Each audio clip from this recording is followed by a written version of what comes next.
On behalf of AFCEA International and the U.S. Naval Institute, welcome back to the second day and the final day of West 2020. Before we begin this morning's program, I'd like to make a few administrative announcements. If you have not already done so, make sure to download the event app sponsored by Deloitte. The link in the QR code can be found on the inside front cover of the show guide. If the app doesn't answer all of your questions about the event, be sure to stop by the Knowledge Center, located in the 1500 aisle of the exhibit hall. The Knowledge Center is your one-stop venue to get all your event questions answered. At the conclusion of this morning's keynote and all other sessions throughout the conference, please complete the session surveys located on each session within the app. We appreciate your feedback and will use it to make West 2021 even better. Visit USNI News and the AFCEA website throughout the week for news and summary reports. Additionally, recordings and presentations from the conference will be available on the West Conference website. At this time, please join me in welcoming to the stage Vice Admiral Peter Daly, U.S. Navy retired, Publisher and Chief Executive Officer of the U.S. Naval Institute. Good morning. Good morning. Welcome to day 2 of West 2020. It's now my great pleasure to introduce our morning keynote speaker, Secretary Ellen Lord, Undersecretary of Defense for Acquisition and Sustainment. Prior to joining the Department of Defense, Ms. Lord served as President and Chief Executive Officer of Textron Systems Corporation, a subsidiary of Textron Incorporated, from October 2012 to June 2017. In this role, she led a multi-billion-dollar business along a broad range of products and services supporting defense, homeland security, aerospace industries, and customers around the globe. Ms. Lord has more than 30 years of experience in the defense industry, serving in a variety of capacities. She's a former vice chairman of the National Defense Industrial Association. She's a former director of the U.S.-India Business Council.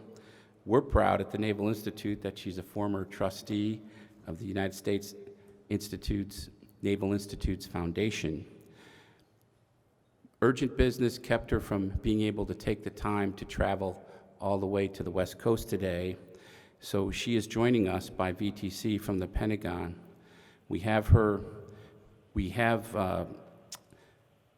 She can hear us, and she'll be able to see our audience, but I wanted to make sure you knew that for questions and answers today, you'll have to come up to the podium to ask your questions so that she could see you, and I think it'll be a better interaction. So, ladies and gentlemen, please join me in welcoming Secretary Lord.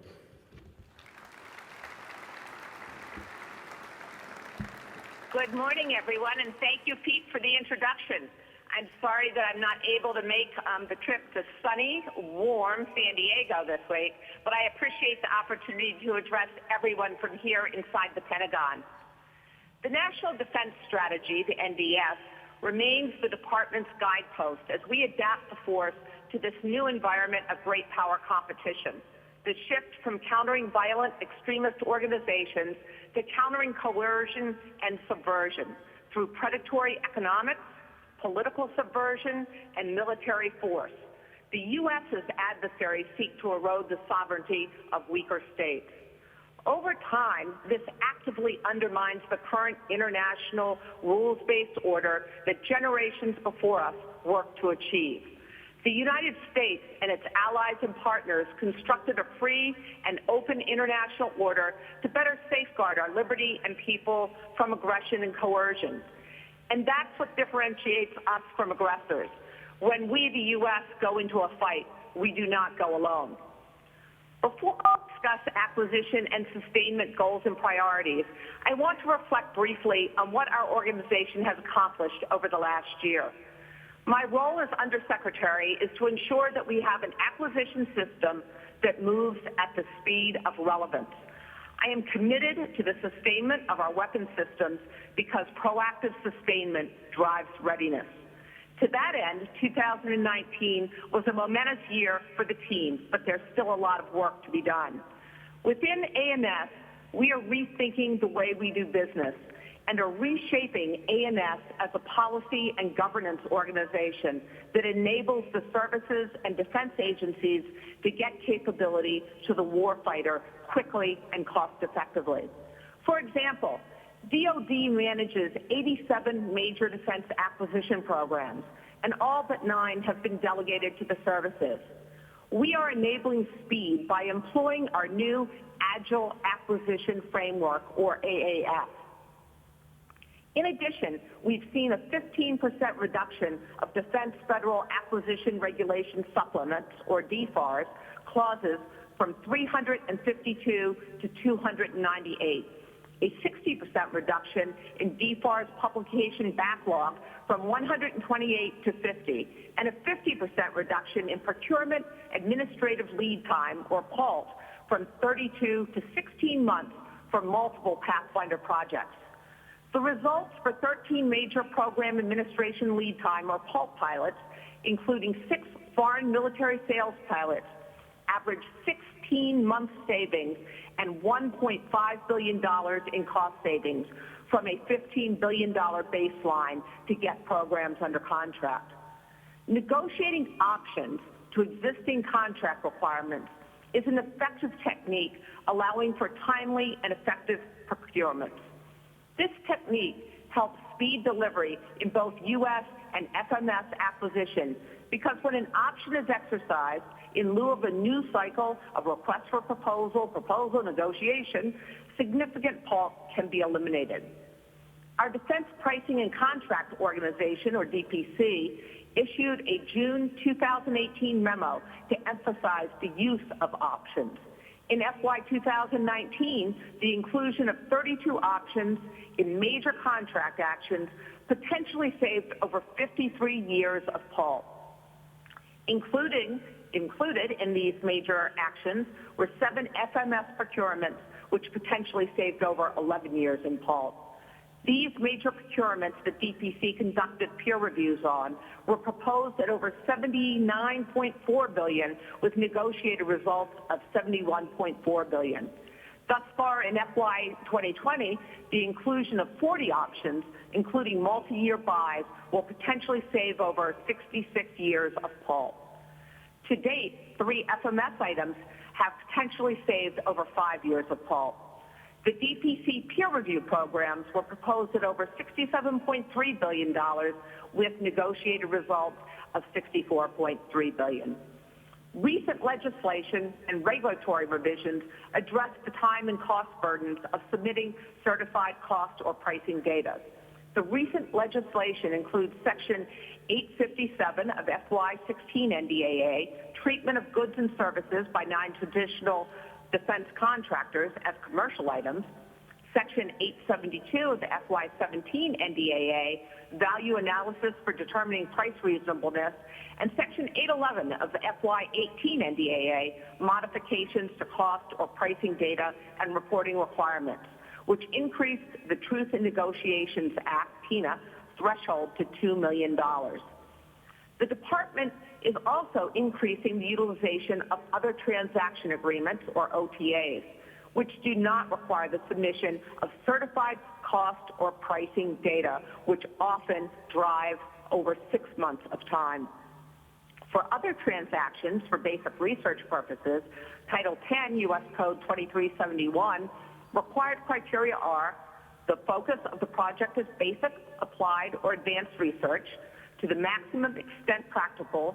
The research contemplated in the instant project does not duplicate research being done under other DoD programs. To get the maximum extent practicable, the funds from the government do not exceed the total amount provided by the other parties. The use of a standard contract, grant, or cooperative agreement for such project is not feasible or appropriate. For other transactions for prototypes, Title 10 U.S. Code 2371B, required criteria are: the prototype projects are directly relevant to enhancing the mission effectiveness of military personnel and the supporting platforms, systems, components, or materials proposed to be acquired or developed by DoD. or to improvement of platforms, systems, components, or materials in use by the armed forces. And the prototype OT satisfies at least one of the following conditions. There's at least one non-traditional defense contractor or nonprofit research institution participating to a significant extent in the prototype project, or all significant participants in other transactions other than the federal government are small businesses or non-traditional defense contractors, or at least 1/3 of the total cost of the prototype project is to be paid out of funds provided by parties other than the federal government, or the senior procurement executive for the agency determines in writing that exceptional circumstances justify the use of a transaction that provides for innovative business arrangements or structures that would not be feasible or appropriate under a contract, or would provide an opportunity to expand the defense supply base in a manner that would not be practical or feasible under a contract. So why would you do all of this? Because it cuts 1 to 2 years from a traditional procurement. Furthermore, the department has initiated a contract financing study that will consider how best to attract small businesses and non-traditional defense contractors as a major tenant.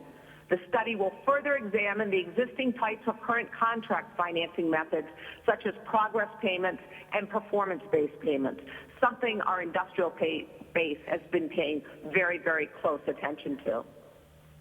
Another major accomplishment was the rewrite of the 5000 series, the overarching policy guide on DoD acquisition. This overhaul is the most transformational change to acquisition policy in years, and an effort that we anticipate to have long-lasting positive effects. The 5000 rewrite was the decomposition of a very large policy document into 6 clear, distinct pathways. These multiple pathways facilitate the flexibility and efficiency needed to capitalize on simplified acquisition methods and improve DoD's ability to benefit from commercial sector offerings. Since a large number of you are probably looking at your phones right now, why don't you go ahead and visit AAF. AAF is for Adaptive Acquisition Framework .dau.edu for the pathway graphic and more information. The 6 pathways you will see on the site's homepage are 1, urgent capability acquisition, 2, middle tier of acquisition, 3, major capability acquisition, which is our traditional acquisition pathway, 4, software acquisition, which I want to talk more about later, defense business systems, and acquisition of services. The goal is to simplify acquisition policy, tailor acquisition approaches, empower program managers, conduct data-driven analysis, actively manage risks, and emphasize sustainment. The acquisition policy rewrite included DoD instructions for each acquisition pathway and functional area. These subordinate functional areas are engineering, test and evaluation, cybersecurity, analysis of alternatives, cost estimate, intellectual property, tech and program protection, human systems integration, acquisition intelligence, and information technology. One of the functional areas I want to touch on briefly is intellectual property.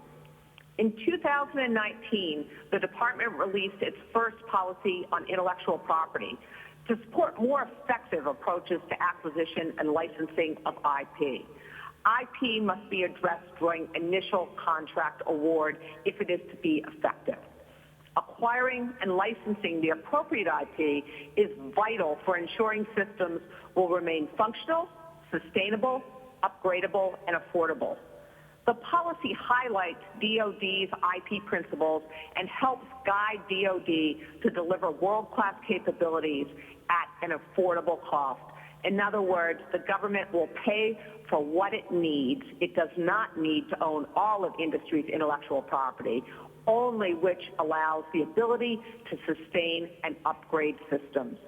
The policy further establishes an IP cadre, which is developing DoD guidance, training, and assistance to to the whole of government effort to address protection of data rights.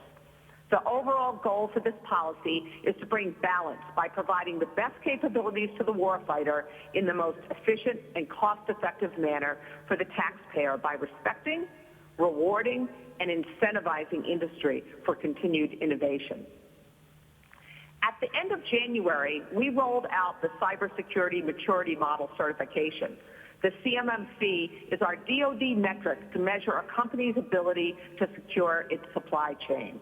It's no secret that we are at cyber war every day.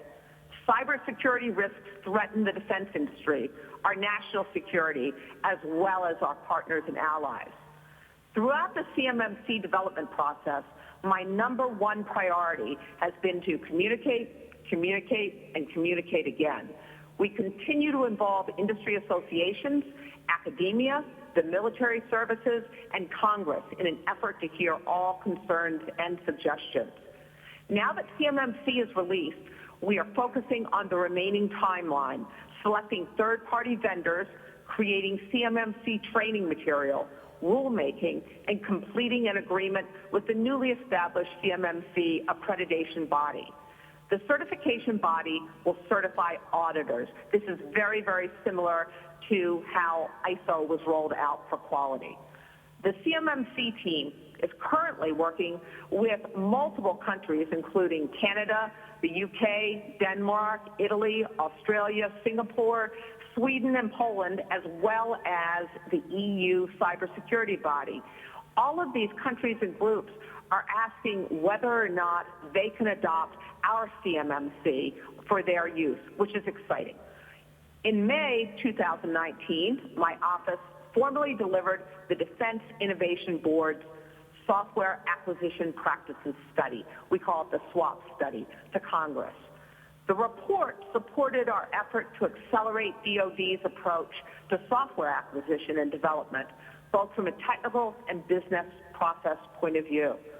Implementation of the study began immediately, and with respect to creating new acquisition pathways, actually began before the report was formally turned over. In our effort to employ a comprehensive approach to software modernization, it was important to me to act upon recommendations quickly. In partnership with the military services and other OSD elements, we actioned the SWAP recommendations in conjunction with the most relevant recommendations from previous reports, including the Defense Science Board's design and acquisition of software for defense systems and the Section 809 panel report. ANS remains focused on supporting all three lines of the National Defense Strategy, which are: 1, restore military readiness as we build a more lethal force; 2, expand and strengthen alliances and partnerships; and 3, bring business reform to the Department of Defense. Building on the three lines of effort, my senior leadership team and I worked last summer and ever since to develop and refine our ANS-specific mission and goals. The ANS mission is to enable the delivery and sustainment of secure and resilient capabilities to the warfighter and international partners quickly and cost-effectively. Under the mission, we have 6 ANS goals. 1, enable innovative acquisition approaches that deliver warfighting capability at the speed of relevance. 2, build a safe, secure, and resilient defense industrial base. 3, ensure safe and resilient DoD installations. 4, increase weapon system mission capability while reducing operating cost. 5, promote acquisition and sustainment initiatives with key international partners. And 6, recruit, develop, and retain a diverse acquisition and sustainment workforce. I'd like to step through each of these goals very briefly. So, to begin, the first goal is enable innovative acquisition approaches. The most obvious example here is the 5,000 rewrite I highlighted earlier. Successful implementation of these acquisition change efforts will reduce timelines, lower costs, and improve quality while rapidly introducing new technology to enhance the capability of the warfighter. A key focus area for the team now is to ensure that we have business processes that allow us to rapidly implement technological advances. I believe that our business practices have held us back from implementing technology in the past, and I want to change that. I spoke earlier about the rewrite of 5000 series acquisition policy and the 6 new pathways.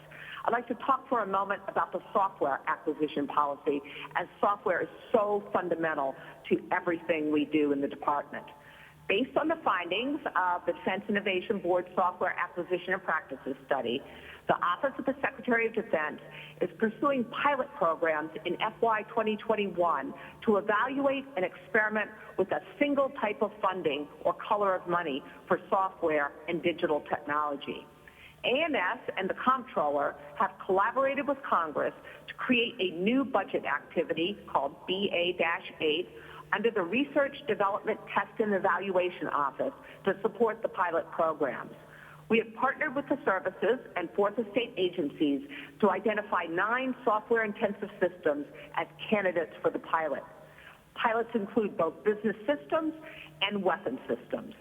The detailed list of programs being considered and funding amounts will soon be released. Software and digital technology funds are being moved into BA-8. They were previously allocated across RDT&E, procurement, and sustainment. So why is this important? Software is similar to hardware in the sense that it does follow a cycle of development, test, production, and sustainment. However, the difference is the speed in which software can move through this cycle versus hardware. I like to think of hardware-enabled but software-defined systems. So a software update can be coded, tested, and pushed to operations in hours, sometimes in minutes. Thus, the cycle through the color of money is continuous. The software and digital technology pilot allows for a controlled environment to test if a single appropriation facilitates a faster cycle to deploy operational capability, as has been suggested both by our internal and external reports. Also, we clearly communicate the importance of software and digital technology when there is a specific appropriation.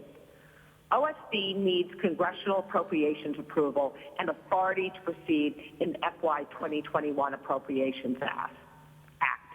Evaluation metrics and procedures to evaluate the effectiveness of a single budget activity or funding type for software and digital technology have been developed, and if approved to proceed, the pilot programs will run for multiple years and be evaluated using the above measures.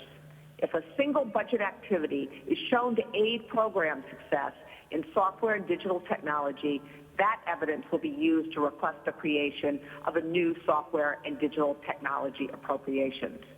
One key point to make here is that the goal eventually is to ask for a new type of money, a new appropriation, in an effort to increase our ability to do oversight, also have insight, and deliver warfighting capability more effectively.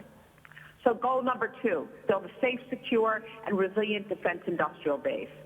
This goal is best explained by looking at it as a defensive effort as well as an offensive effort.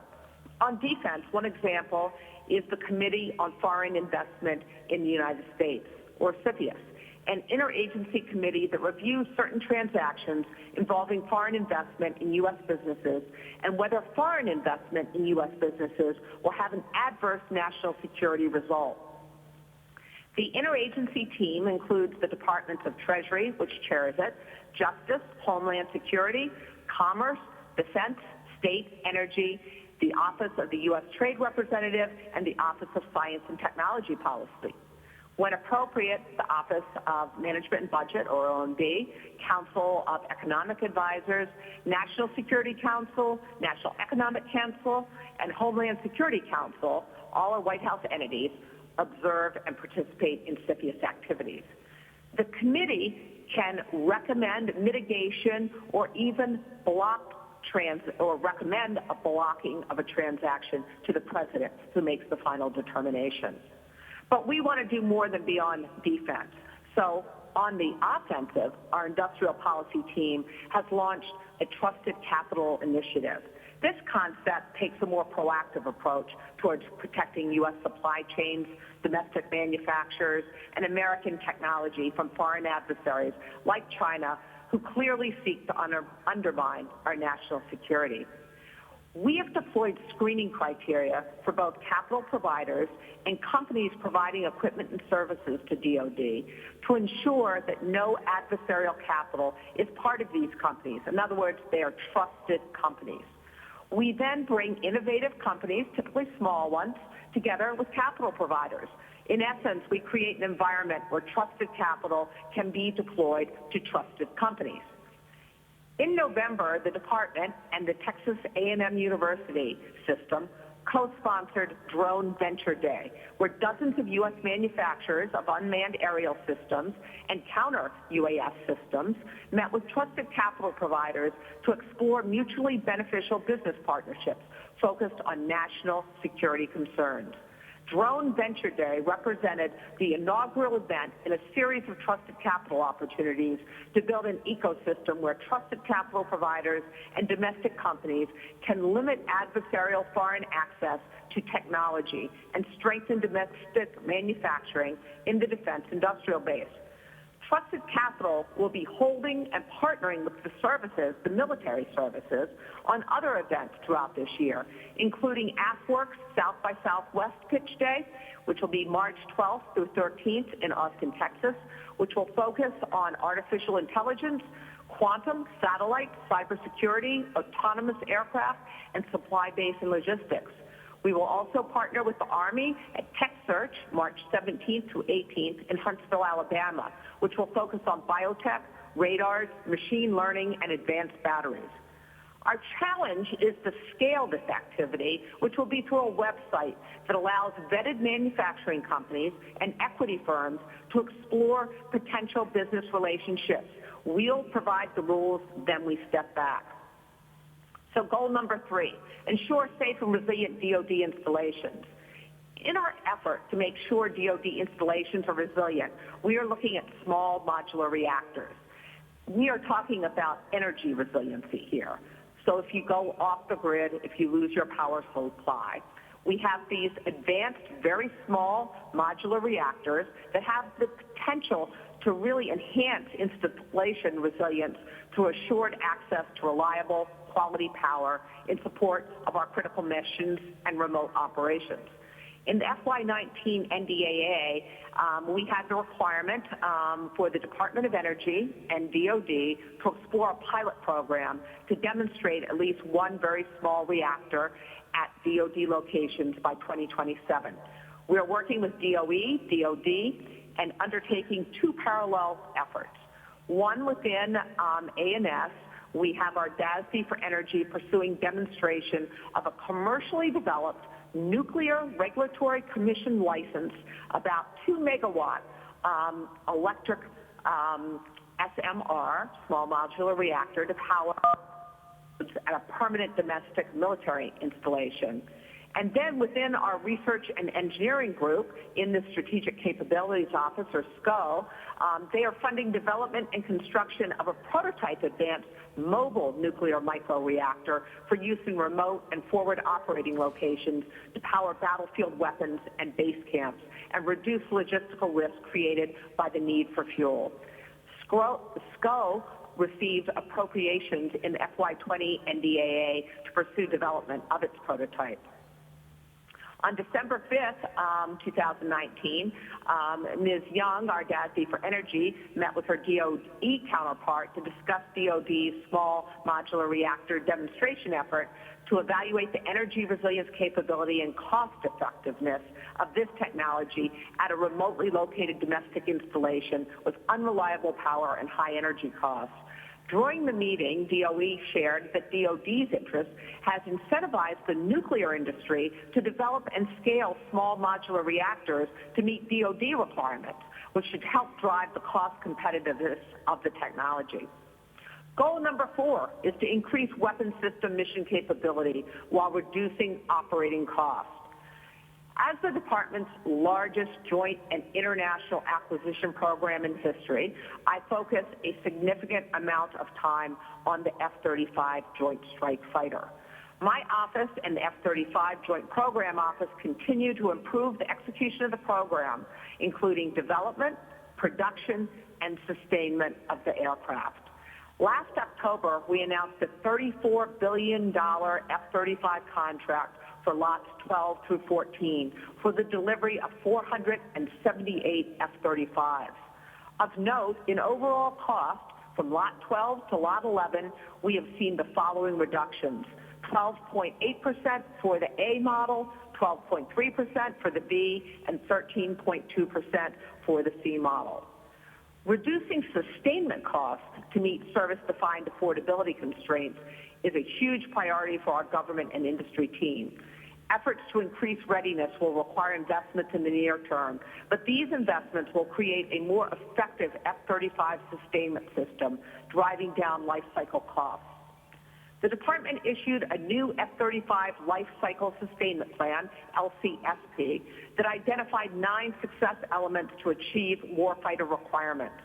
Of these 9 lines of effort, we are making strides to address 3 key elements that are vital to improving F-35 fleet readiness and meet warfighter requirements: accelerating organic depot repair capability, improving reliability and maintainability, and delivering ODIN, the Operational Data Integrated Network, to replace ALICE and improve the F-35 fleet sustainment and readiness performance. Goal number 5 is promote acquisition and sustainment initiatives with key international partners. AMS is leading the Department's efforts to deepen engagement on acquisition matters with our allies and partners. Culture is shifting to integrate early planning for exportability into our requirements and acquisition systems, ensuring that DoD programs plan for technology sharing and foreign sales from the outset. AMS's specific efforts to integrate international acquisition and exportability planning across the defense acquisition system helps strengthen the U.S. defense industrial base. Senior leaders across the Department continue to stress to our EU partners that European Defense Fund, or EDF legislation, and Permanent Structured Cooperation, PESCO, guidelines for third-party participation must permit the United States and other non-EU NATO allies to take part and lend our expertise to these initiatives. We need to pursue efforts that complement NATO activities and bolster transatlantic cooperation, not ones that are competitive or duplicative, especially as allies take a closer look at the challenges posed by a growing and more assertive China. Challenges such as the theft of intellectual property and non-transparent investments threaten us. NATO allies must carefully consider the long-term risks of the economic and commercial choices they make, particularly regarding the integration of Chinese telecommunications into European infrastructure. Improving DoD planning for exportability will increase industry competitiveness, strengthen the defense industrial base, and lower unit costs for the U.S. national defense. Foreign sales and cooperation in research, development, and acquisition allow for system interoperability between allies and partners, which is incredibly important because when we fight, we do not do so alone. Goal 6, recruit, develop, and retain a diverse acquisition and sustainment workforce. 2 extremely important initiatives to cover here. 1, DAU transformation and workforce transformation. DAU, the Defense Acquisition University, is a very important tool for the workforce. We are currently piloting DAU credentials in the areas of Agile, digital engineering, services for acquisition. These are both for acquisition professionals and non-acquisition professionals. Stemming from customer feedback, our program managers, our contract professionals, this credential program is intended to help those professionals meet emerging needs for specific skills in the workplace. The program provides responsive and timely, the key here is timely learning to grow and deepen skills. By shifting away from the 3 tiers of learning blocks front-loaded in a person's career toward a more lean set of core learning complemented by one or more specialty credentials, workforce members are better prepared to perform their job and can more quickly get the additional training they need when job requirements change. I'm proud of DAU's modernization effort. In June, for instance, DAU hosted TEDx DAU, where 12 speakers from across DoD and industry prompted attendees to find the decisive edge in an array of ideas, including fostering a culture of creativity and curiosity, focusing on outcomes instead of requirements, leading from where we are and using critical thinking, personal courage, and risk-taking, and more. Also in September, DAU hosted the Aaf Training Event. So remember, that's the Adaptive Acquisition Framework, where service acquisition executives, program executive officers, program managers, and other key stakeholders met to talk through AAF just before the final push to get it signed and published. It was important to hold this event to get critical feedback from the individuals who would be utilizing AAF the most. In addition to the transformation at the Defense Acquisition University, ANS is partnering with the services and DAU to streamline and modernize the outdated 30-year-old, yes, 30-year-old acquisition workforce framework. The complexity of 20 acquisition career fields will be simplified into the Agile Acquisition Workforce Framework, a two-part framework common in industry, business, in industry, for both business and technical areas. Our essential technical acquisition and sustainment function will continue within the simplified business and technical framework. Our DAU transformation and the Agile Acquisition Framework are part of our priority to modernize talent management for the defense acquisition workforce. So with that, I want to thank you for allowing me to push a lot of information your way, but I believe this is a critical toolkit for all of our acquisition and contract professionals to use. So Pete, back to you. Well, thank you, Secretary Lord. That was a lot to unpack, and I think we have a lot of questions, and we're going to bring people up to the podium so that you can both see and hear the questioner. And I ask people to queue up. It's not every day you get to ask the Secretary of Defense, Undersecretary of Defense for Acquisition, a question.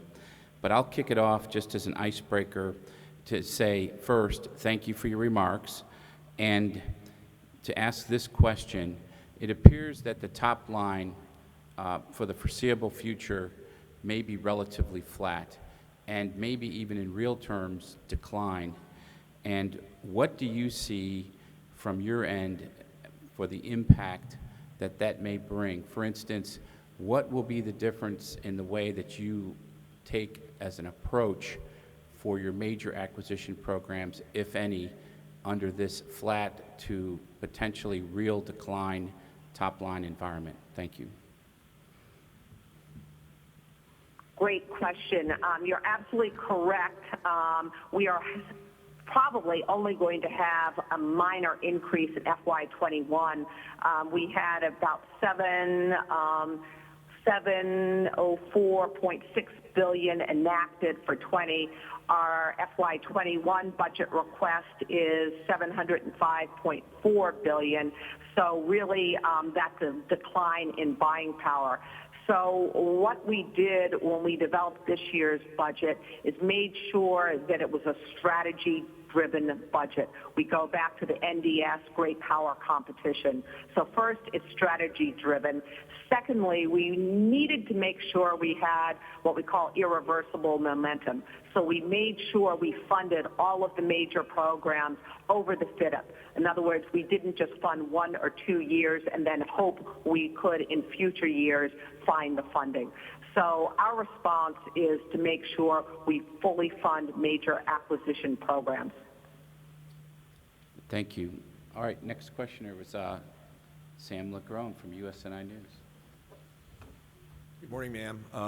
I had a JSF acquisition question. Given that the F-35 production is spread out so far internationally, are you all experiencing or anticipating any delays in production due to concerns around the coronavirus? Thank you. So The coronavirus is something that we are meeting on as a leadership team multiple times a week and taking a variety of preventative actions. We have no impact at this point in time for the Joint Strike Fighter. We do have a global supply chain, but we follow that carefully. Right now, we see no effect, but we are looking across the entire department at any and all impacts that the coronavirus would have either to readiness or to modernization. So more to come on that. Thank you.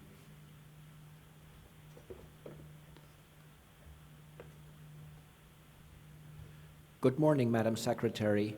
If past conflicts are any indication, in a major power conflict, munitions consumption is likely to exceed all pre-conflict expectations.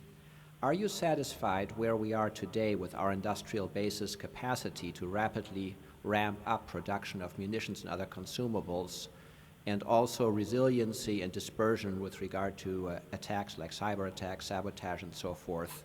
Or do you think there's more work that needs to be done in those areas? Okay, I keep turning around so I can see people asking the question, and you get the award. That's about 5 questions in one there. So to begin with, munitions demands tend to be lumpy, and I think that's a challenge for the industrial base. So we are working very hard with the joint staff and the services to understand the demand signal, to be able to give a clearer perspective moving out. We actually have quite a few efforts underway right now to rack and stack different munitions capabilities and basically line those up against O plans to understand what our needs are and where to pre-position those.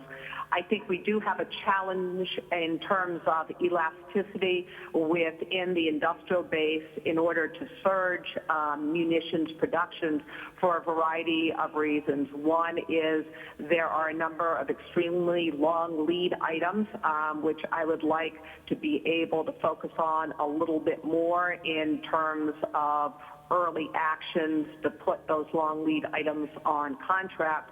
But then we also have facility limitations, equipment limitations, and tooling limitations. So we are trying to decompose all of those to better understand what our ability to surge is and try to couple that with different scenarios in terms of demand signals. So that's an ongoing effort, and it is a contact sport with most of our munitions suppliers. We have had munitions war rooms ongoing for the last couple of years. Now, your other sort of vector here in terms of a question was about cybersecurity. There is no question that we are incredibly concerned about cyber vulnerabilities, whether that be with adversaries getting into our supply base, computers and their systems, whether that be injecting malware, if you will, into systems themselves, to all sorts of things. So again, we've decomposed that problem and we have a variety of efforts.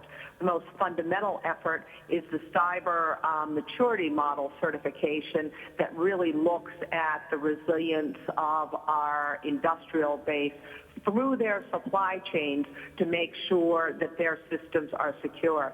And our dilemma is not really usually with the first or second level supplier, it's the 6th, 7th, and 8th level supplier down in. And so that's why it's incredibly important that primes flow cybersecurity requirements down through the supply chain. We hold them responsible for that. We also know that most of our innovation comes from small businesses, and we don't want to put small businesses out of business because doing business with the Department of Defense is so expensive in terms of onerous constraints around cybersecurity.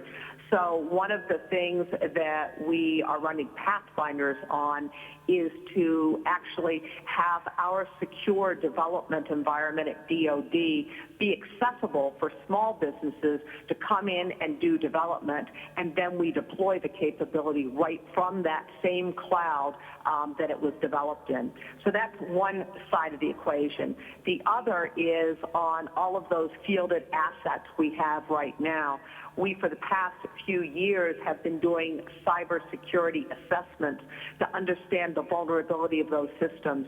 And we lean very heavily not only on the services to do that, but we use NSA's resources, which are quite exquisite, to help us on that as well. So we are not only going about assessing what those vulnerabilities in fielded systems are, but looking at mitigating those. So there's quite a churn of activity on cybersecurity everywhere, but I think it is a threat that is actually incredibly transformational in terms of vulnerabilities it places on us, and we are working very, very closely with the defense industrial base to identify and mitigate those risks. Thank you.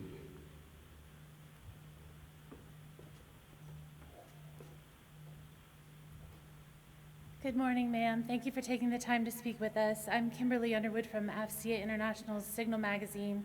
I wondered if you could talk a little bit more about intellectual property rights.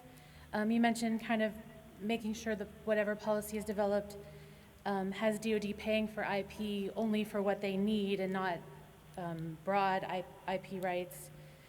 And are you pulling from the services experiences in pilot programs? I know the Army at Aberdeen Proving Ground was doing a pilot program with their contracting. And also, could you speak to the industry, either feedback or reaction so far? Thank you. Okay. So in the past, frankly, I don't believe we have trained the acquisition workforce around what intellectual property is and what we need for our programs. So the first step was to educate people. And the Army actually was the Pathfinder service with intellectual property. They wrote a very good policy that we worked with them and the other services as well to adapt and roll out to all of DoD. The issue is, typically in the past, you would have one of two extremes. The procurement team, the whole acquisition team, would either totally ignore intellectual property and put none into the initial contract, or they would put demands for every single piece of intellectual property. The reality is we, the government, need enough intellectual property to be able to sustain a system, or if it's a platform, to upgrade sensors and munitions and so forth as technology moves along. So it's critical that you have the critical thinking to understand what you need up front. And the time to address this is before you write the contract, before you negotiate the contract, so that there is actually a deep discussion with your industry partner on this. So what the intellectual property policy does is lay out what should be thought about, how to address it. But we know that it's necessary but not sufficient just to roll a policy out. We have to be able to train people. So we have an intellectual property cadre that we have stood up actually by statute.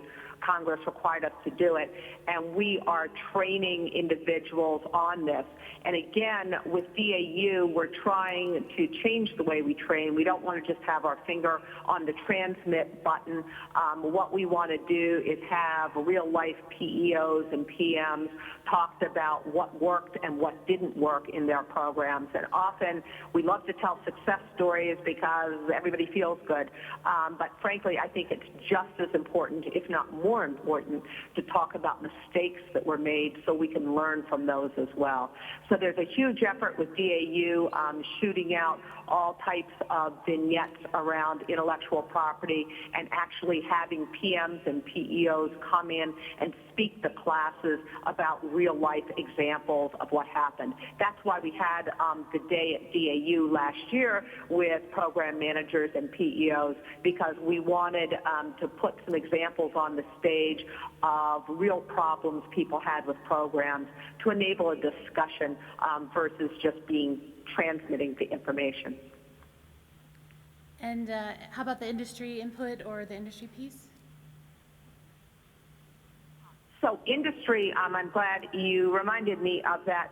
In all of these policies that we've developed, we have leaned very, very heavily on industry associations, AIA, NDIA, PSC, and we have what we call listening sessions where we have those groups bring companies, small, medium, large companies together, and we talk about these new policies we're rolling out and what it means to industry so that we get their input. Probably some of the most productive meetings I have is when I take 10 or 15 people from DOD and go to what we call these tri-association meetings, the 3 industry association meetings with CEOs, and bring 15 or so CEOs in and talk about whatever is on their mind so that we can really listen and understand what the challenges are that industry has. Thank you very much.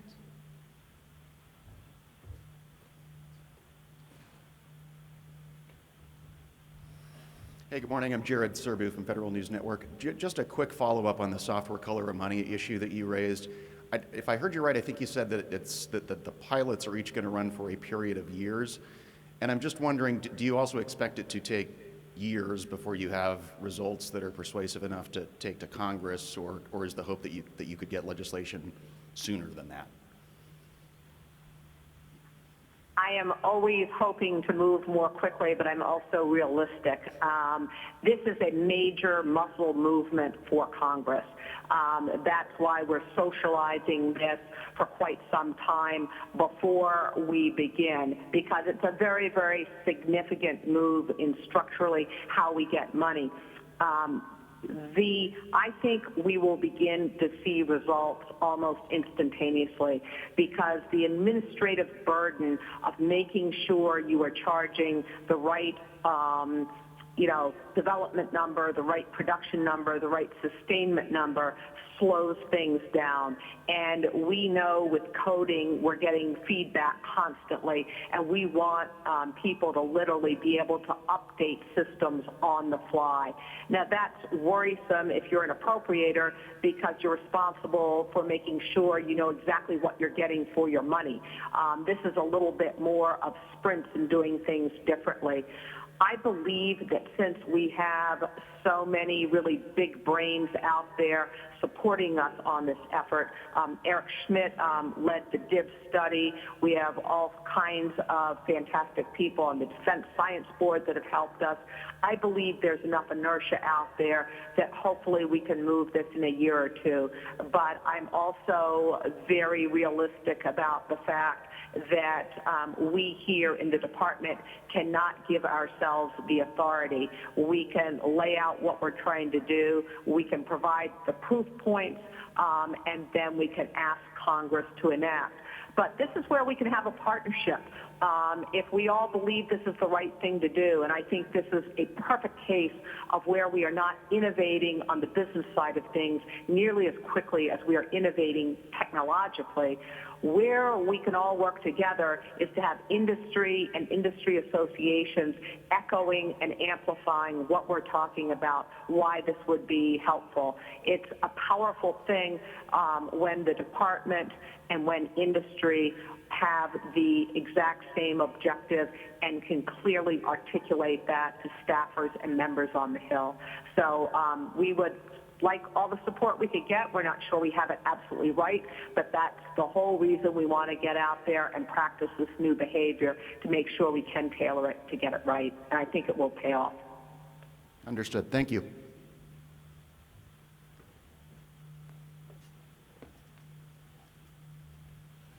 And good morning, ma'am. Not a reporter. Sinclair Harris, old sailor working at the Logistics Management Institute. One question, the Joint Strike Fighter and the Joint Strike Fighter Program Office. As we're moving to the sustainment phase, what's your view on the progress in terms of the services, the mill services taking responsibility for the sustainment of the Joint Strike Fighter, and how's it going now? Thank you. Over. So we continue to evolve the JPO as the program moves forward. In fact, the PEO just rolled out a reorganization about a month ago where we have a more traditional structure around the program. We will always have a JPO because of the international partners, FMS customers we have. However, as you note, we are moving into more and more of a sustainment mode since we have so many aircraft out there, and we are transitioning the sustainment of those aircraft more and more to depots with repair of repairables and so forth at the actual depot location with the line replaceable units versus going back and having whole systems changed out. We have quite a demand signal from the Air Force, the Navy, the Marine Corps to do this because they need operational availability higher. They need cost per flight hour lower. Part of that is using their organic workforce to get those reps and get things more quickly done. So there is a significant demand signal. We have quite a high level of engagement from General Barry in the Air Force, from Admiral Peterson in the Navy, and many others. And I would say we are picking up momentum, especially as we are upgrading ALICE, the Autonomous Logistics Information System that is now not really moving at what I would call the speed of relevance. We are reworking that using much more modern software techniques into Odin. That's going to be a game changer for us. That will give us information, actionable information, I think much more quickly. It's a great partnership with Lockheed Martin to get that done. That will help the services be able to streamline their operations and make sure they have the right part at the right location at the right time to keep those aircraft flying. So more and more service involvement, contact sport. We talk a lot about it, but more importantly, we're seeing progress and action standing up the lines at the depots. Thank you, ma'am.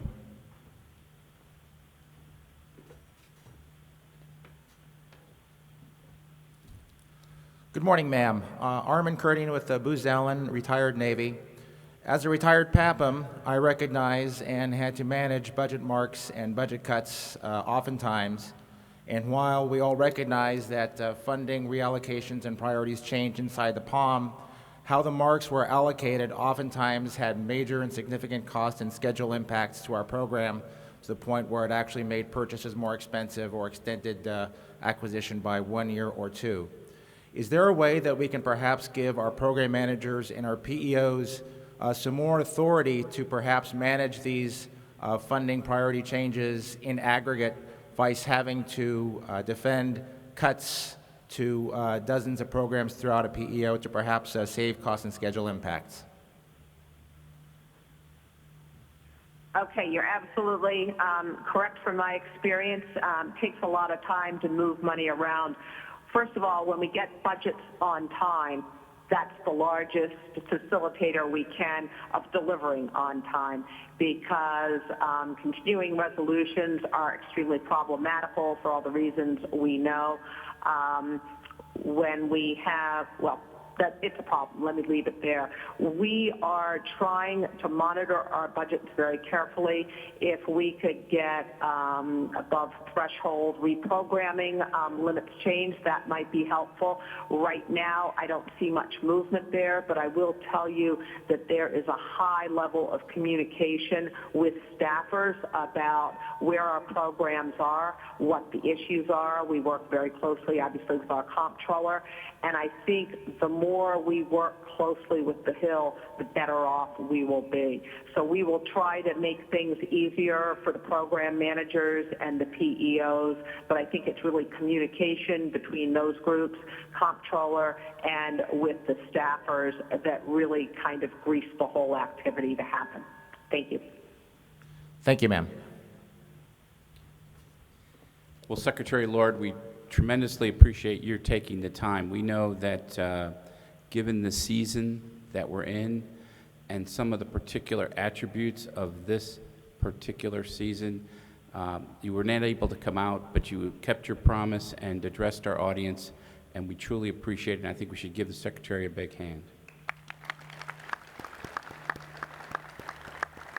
Thank you very much. I really appreciate the opportunity to talk about some of the work we're doing, and I particularly to industry will say that I look at our industrial policy team as the help desk for industry, so I hope you'll all be talking to us about what we can do to better help you.